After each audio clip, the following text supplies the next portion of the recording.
America आणि Iran युद्धाचा मुंबईमधील आंतरराष्ट्रीय हवाई वाहतुकीला मोठा फटका बसला।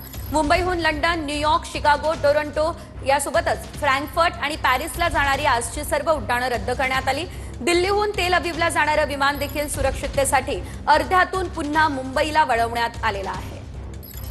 सर्व उड्डाणं सध्या रद्द करण्यात आलेली आहे आणि 8 तारखेनंतर त्यांना विमानाची वेळ देण्यात आलेली आहे, या फ्लाईटची वेळ देण्यात आली आहे। मी सध्या मुंबईच्या आंतरराष्ट्रीय विमानतळावर आहे आणि या ठिकाणची जर दृश्य आपण पाहिली तर आपल्या लक्षात येतं की बरेचसे प्रवासी आहेत जे या ठिकाणी अडकलेले आहेत आणि बऱ्याचशा देशामध्ये जाणाऱ्या, मग त्या मुंबईहून London, New York, Chicago, Toronto, Frankfurt आणि पॅरिसला जाणाऱ्या ज्या जी विमानं आहेत ती सध्या रद्द करण्यात आलेली आहे आणि आजची सुद्धा सर्व उड्डाणं दुबई, सौदी अरेबिया आणि इराण या तेल अविव या ठिकाणी जाणारी सगळी रद्द करण्यात आलेली आहे। हे सगळे प्रवासी जे आहेत ते गेल्या 2 दिवसापासून याच मुंबई आंतरराष्ट्रीय एअरपोर्टवर बसलेले आहेत आणि नेमकं आपल्याला आता कधी आपल्या देशात परतायला मिळेल याचीच ते वाट पाहत आहेत। या प्रवाशांचे सध्या मुंबई इंटरनॅशनल एअरपोर्टवर प्रचंड हाल होत आहेत, हे मात्र नक्की आहे। कॅमेरा पर्सन रोहन पवारसह गिरीश गायकवाड, TV9 मराठी, मुंबई।